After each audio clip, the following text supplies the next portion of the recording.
काल भी इसमें कारण है, ठीक बात है। बहुत सारे कारण हैं जिससे हमारे शरीर में, मन में, बुद्धि में, इंद्रियों में सत्वरजतम की मात्रा में संतुलन बिगड़ता रहता है, ऊंचा नीचा होता रहता है। उसमें एक टाइम भी एक कारण है। टाइम का मतलब सीधा सीधा तो समय कारण नहीं है, समय तो एक जैसा ही रहता है हमेशा, पर हम मोटी भाषा में बोल रहे हैं। सुबह का समय, उस समय जो वातावरण है उसका प्रभाव पड़ता है।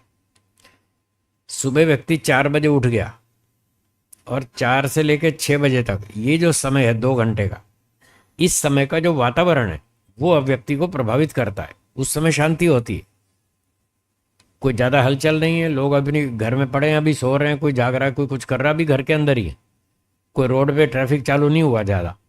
सुबह 4 से 6 तक ट्रैफिक भी कम, शोर शराबा भी कम, और प्रदूषण भी कम, हो हल्ला भी कम, सब कुछ कम।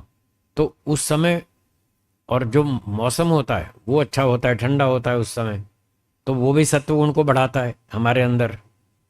तो मौसम है, वातावरण है, आसपास की स्थितियां हैं, ये हमारे अंदर सत्व गुण को स्वभाव से बढ़ाती है। इसलिए सारे योगी लोग सुबह 4 बजे उठते हैं। बड़े बड़े ऋषि मुनि महात्मा तपस्वी लोग सब 4 बजे उठ जाते हैं। ब्राह्मण मुहूर्ते च बुद्धियत, महर्षि मनु जी ने लिखा है ब्राह्म मुहूर्त में उठना चाहिए, वो 4 बजे के आसपास है। तो वो समय बहुत अच्छा होता है, वो सत्व प्रधान होता है, उससे हमारे अंदर स्वाभाविक रूप से सत्वगुण बढ़ता है, उसका प्रभाव बढ़ता है। फिर वो 7-8 बजे तक चलो ठीक है, कुछ ज़्यादा शोर शराबा नहीं हुआ, तो सुबह 4 से 7-8 बजे तक बढ़िया रहता है वातावरण में, उसके कारण से हमको सत्वगुण उभरता है।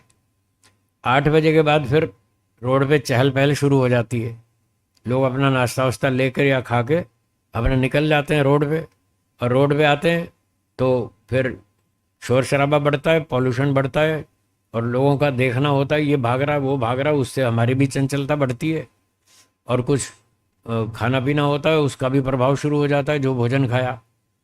तो इस प्रकार से फिर वो काम में लोग लग जाते हैं, और गर्मी भी बढ़ जाती है 8 बजे के बाद। सुबह 4 से 7-8 बजे तक थोड़ी ठंडक रहती है, उससे सत्वगुण का प्रभाव अधिक रहता है। फिर रजोगुण का प्रभाव बढ़ता है, 8 बजे के बाद गर्मी बढ़ने लगती है, वातावरण का वो भी प्रभाव पड़ता है। तो वो दिन भर रहता है, शाम के 6 बजे तक रजोगुण का प्रभाव रहता है। सब लोग एक्टिव रहते हैं, भागम भाग में, कोई पढ़ाई में, कोई धंधे में, कोई व्यापार में, कोई नौकरी में, कोई कहीं कोई कहीं, तो खूब एक्टिव रहते हैं। वो रजोगुण का प्रभाव इस वातावरण से होता है।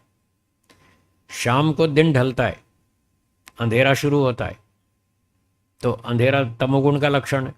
बस फिर तामसिक विचार शुरू हो जाते हैं, अंधेरा हो रहा है, लूटमार शुरू करो, चोरों को मौका मिल जाता है, वो अंधेरे का लाभ उठा के रात को घोटाले करते हैं, चोरी करते हैं, डकैती करते हैं, लूटमार करते हैं, और पाप करते हैं, जो भी बदतमीजी करते हैं, चरित्रहीनता करते हैं, और भी जो भी करते हैं।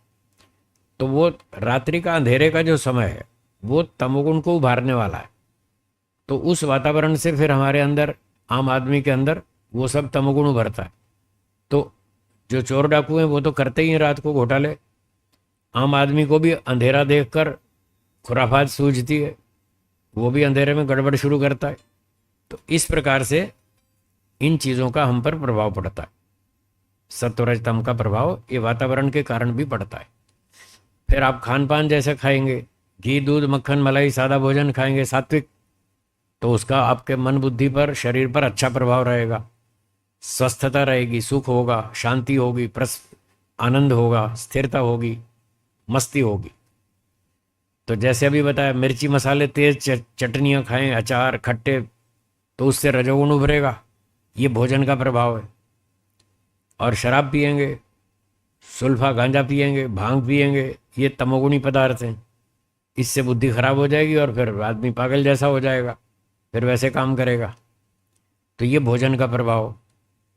फिर एक दृश्य का प्रभाव, आप अच्छा दृश्य देखें, अच्छा सीरियल देखें, साधु संत महात्मा महापुरुषों का, राम जी का रामायण महाभारत आदि, कोई इस तरह के अच्छे महापुरुषों का सीरियल देखें, उनकी जीवनियाँ देखें, उनकी पुस्तक पढ़ें, तो आपके अंदर उस तरह का प्रभाव पड़ेगा।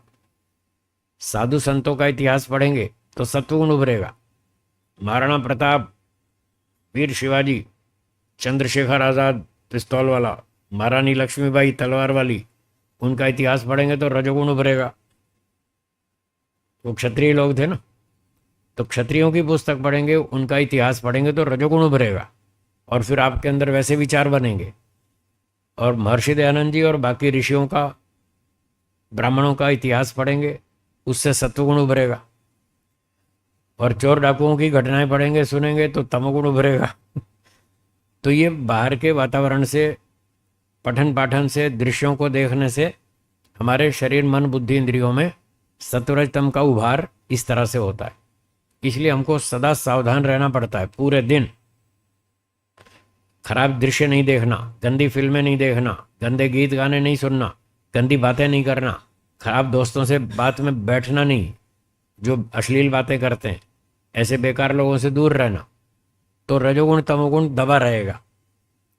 अच्छी पुस्तक पढ़ें, अच्छे लोगों के साथ बैठें, सत्संग की बात करें, अध्यात्म की बात करें, अच्छा कोई दृश्य देखें, सीरियल देखें, कोई अच्छी पुस्तक पढ़ें, तो सत्वगुण उभरेगा और आपके मन में शांति बनी रहेगी। तो इसलिए ऋषियों ने बताया इस तरह की दिनचर्या बनाएं, ईश्वर का ध्यान करेंगे, उपासना करेंगे, उससे हमारा सत्वगुण उभरेगा, शांति बनी रहेगी। चलते फिरते भी आप ईश्वर के बारे में सोचते रहिए, ईश्वर के गुणों का चिंतन करते रहिए, आपके मन में शांति रहेगी, सत्वगुण बना रहेगा, उभरा रहेगा। संसार की बात सोचेंगे तो रजोगुण तमोगुण उभरेगा। फिर मन में अशांति, चंचलता, राग, द्वेष, कंपटीशन, लूटमार, बेईमानी, ये सब उभरेगा। तो इनको रोकने के लिए हमको ये सारे काम करने पड़ते हैं। जो व्यक्ति इस तरह से सारा दिन काम करता है, सत्वगुण को जगाए रखता है, अपने अंदर उभारे रखता है, वो पूरा दिन मस्त रहता है, पूरा दिन खुश रहता है। जरा भी टेंशन का भी बात आती है, वो तत्काल उसको फटाफट निपटा देता है, फटाफट समाधान कर देता है और फिर वापस अपनी स्थिति में आ जाता है। क्योंकि संसार है तो कुछ न कुछ ऐसे काम भी करने पड़ते हैं, कुछ जिम्मेदारियां होती हैं, वो जिम्मेदारियां भी निभानी पड़ती हैं। जब सांसारिक जिम्मेदारी निभानी पड़ती है तो संसार की बात सोचनी पड़ेगी, और जब सोचनी पड़ेगी तो उसका राग द्वेष भी उभरेगा। तो व्यक्ति जल्दी जल्दी उसको निपटा के ठीक से निर्णय लेकर और उसको काम को क्लोज कर देता है और फिर सत्वगुण को उभार लेता है, फिर ईश्वर चिंतन शुरू कर देता है। तो उसकी मानसिक स्थिति बहुत अच्छी रहती है। ये है प्रभाव इनको।